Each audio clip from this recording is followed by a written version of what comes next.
باتیں سب آپ حضرات کے سامنے میں آ چکی ہیں.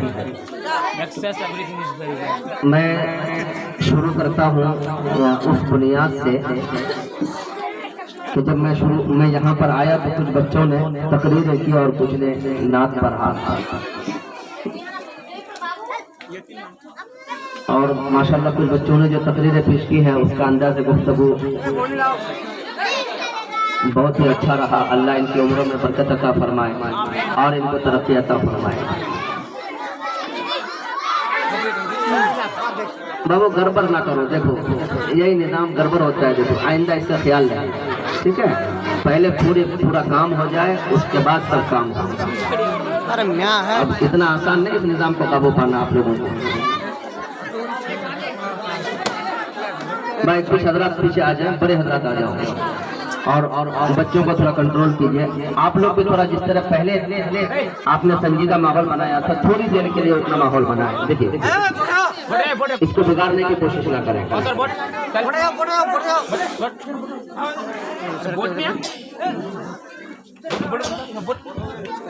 یہ بچہ جو آپ کے سامنے میں اس وقت میں بیٹھا ہے، یقیناً اس نے قرآن مقدس کو اپنے سینے کے اندر محفوظ کیا ہے. ہمارے بہت سارے بچے اس وقت میں قرآن مقدس کی تعلیم حاصل کر رہے ہیں. جب بھی کوئی بچہ حافظ بننے کی کوشش کرتا ہے اس پر 3 دور آتا ہے. اس وقت میں بچے کی نگرانی بہت ضروری ہے. جب بچہ قرآن کو حفظ کرنا شروع کرتا ہے اور 5 پارہ سے 10 پارہ کے درمیان میں جب وہ رہتا ہے تو اس وقت میں شیطان اس کو بہکانے کی کوشش کرتا ہے اور بار بار وہ قرآن کو الٹ کے دیکھتا ہے اور پھر شیطان اس کے دل میں بات ڈالتا ہے کہ اتنا بڑا قرآن، اتنی بڑی کتاب، اتنے سارے صفحے تم کیسے یاد کر سکتے ہو.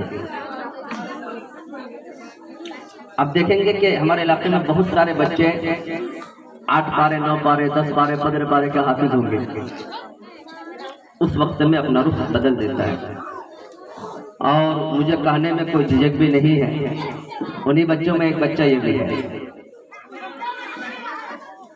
کہ یہ درمیان میں حالات جو بھی ہوں انہوں نے اس راستے کو ترک کرنے کی کوشش کی تھی. خطیب بھائی سے میری پرانی جان پہچان ہے. 2012 میں جب میں ہر دن فجر کی نماز یہاں پڑھا کرتا تو میں نے بلاسی کے 175 لوگوں سے ملاقات کی. میرے پاس پوری لسٹ موجود ہے. تو ان 175 لوگوں میں سب سے آخری ملاقات خطیب بھائی سے ہوئی تھی. میں ادھر سے آتا وہ اس گلی سے نکل جاتے. شاردا بھائی اور شہباز بھائی اس وقت میں جو ہے میرے دائنے ہاتھ ہوا کرتے تھے.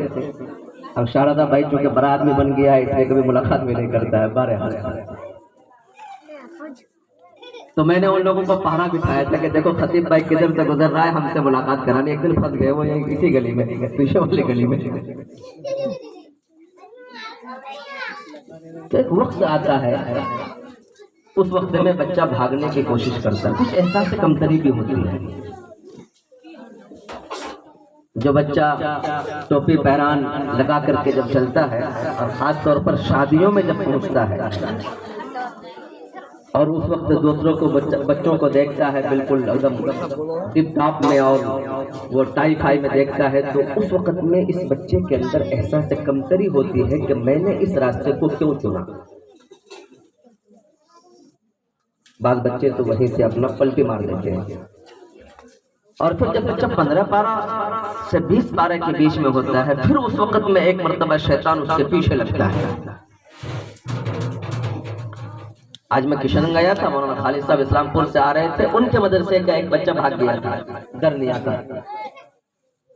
وہ ٹوپی اتار کے چل رہا تھا راستے پہ. مولانا اتفاق سے جو ہے موٹر سائیکل سے گئے تھے کشن گنج سے. تو انہوں نے اس بچے کو کہا کہ ارے تم تو میرے مدرسے کا بچہ ہو، کہاں بھاگ رہے ہو؟ کہا بیٹھو میرے موٹر سائیکل میں. اس کو موٹر سائیکل میں بٹھایا. پچھم بالی میں الطاف بھائی سے ملاقات کرنی تھی. وہ بولے کہ ہم لوہاگرہ میں ہیں. پھر ہم لوگ میں چونکہ 4 ویلر میں تھا تو میں اس بچہ بھی ساتھ میں آیا. لوہاگرہ میں مغرب کی نماز پڑھی، وہ بچہ پیچھے سے بھاگ گیا. 15 پارے کا حافظ. اللہ ان کو ہدایت دے۔ یہ وقت ہوتا ہے کہ جب پھر شیطان جو ہے اس کو پچھاڑنا چاہتا ہے کہ یہ قرآن کو اپنے سینے کے اندر محفوظ نہ کر لے، اور پھر جب 20 پارہ سے 30 پارہ کا جو رہتا ہے نا، 25 پارہ 30 پارہ، یہاں تو جا کر کے بچہ بالکل ہی بھاگنے کی کوشش کرتا ہے کہ اس کو یاد کرنا، پھر اس کو یاد رکھنا، پھر رمضان قریب آ رہا ہے، سب کہے گا تراویح سنو، اب ہے کوئی اتنا جھمیلا نہیں پڑوں گا۔ اسی وجہ سے مدارس میں سینکڑوں کی تعداد میں، ہزاروں کی تعداد میں بچے جاتے ہیں، مکاتب میں بھی اس میں سے کوئی 1-2 ہیرا نمونہ نکلتا ہے، اس میں الحمدللہ یہ بچہ بھی ہے۔ آپ دعا کریں کہ اللہ رب العزت ان کو قرآن کو یاد رکھنے کی توفیق عطا فرمائے۔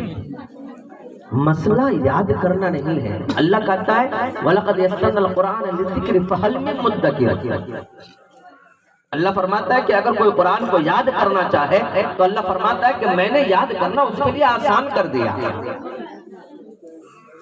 چنانچہ آپ اندازہ لگائیے، ایک بچہ شروع سے آخر تک 10ویں 12ویں کلاس تک پڑھتا ہے، اور پھر اس کے بعد پڑھنے کے کئی زمانے کے بعد آپ اس کو کسی بھی کتاب کا کوئی چیپٹر سنانے کے لیے بولیے، کوئی نظم، کوئی ترانہ سنانے کے لیے بولیے، بھول جاتا ہے۔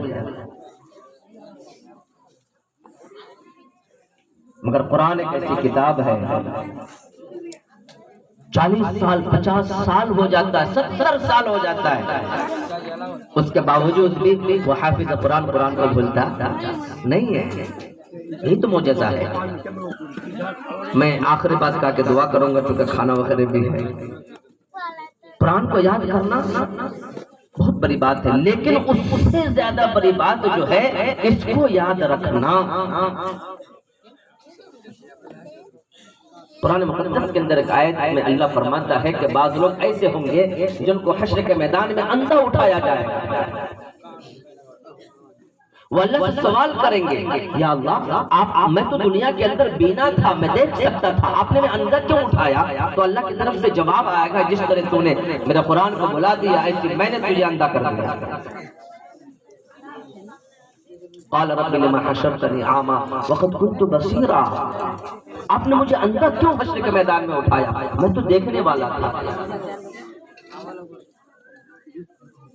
اب بہت بڑی ذمہ داری حافظ قرآن کے حفظ کرنے والے کی ماں، قرآن کے حفظ کرنے والے کا باپ، ان کا بھائی، چچا، ان کی پوری فیملی پر ایک بہت بڑی ذمہ داری ہے 2 اعتبار سے۔ ایک تو اس کی نگرانی کرنا، کیا وہ قرآن کی تلاوت کر رہا ہے یا نہیں، اس لیے کہ قرآن ایک ایسی چیز ہے جب ایک حافظ اس کی تلاوت کو چھوڑ دے گا تو وہ سینے سے نکل جائے گا،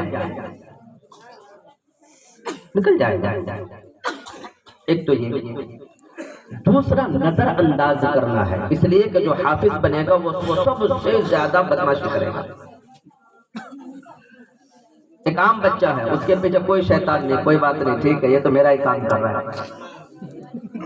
لیکن جب کوئی بچہ پڑھنے لگتا ہے یا حافظ قرآن بنتا ہے، اب وہ شیطانوں کی ٹولی اس کے پیچھے لگتی ہے، چل تو موبائل دیکھ، فلم دیکھ، جوا کھیل، پیسہ کھیل، یہاں جا وہاں جا۔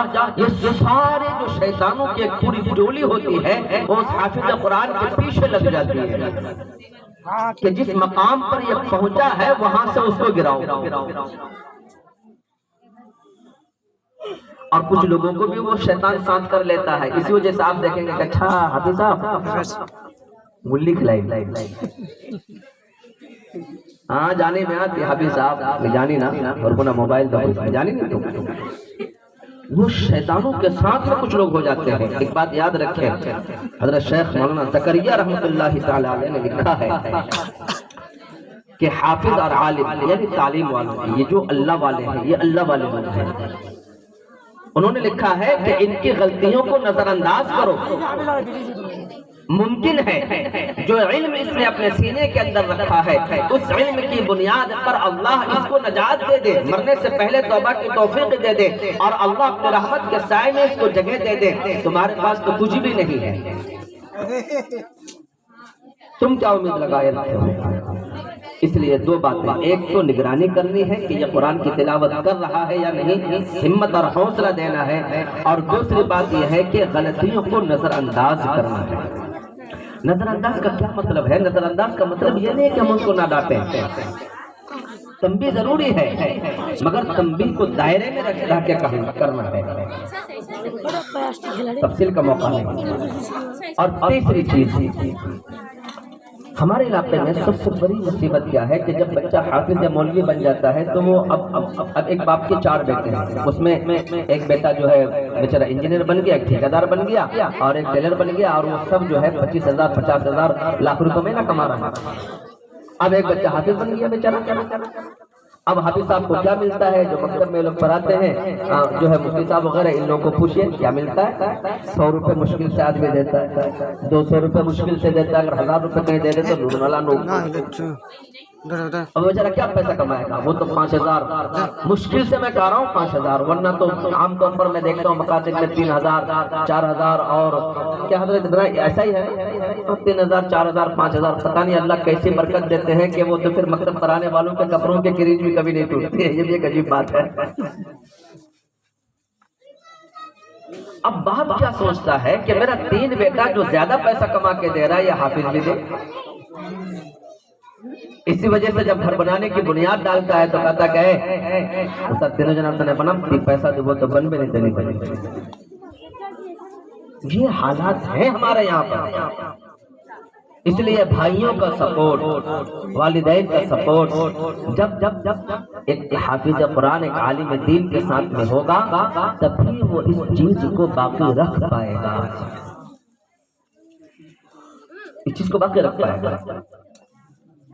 اس لیے اس کی طرف بے انتہا توجہ دینے کی ضرورت ہے۔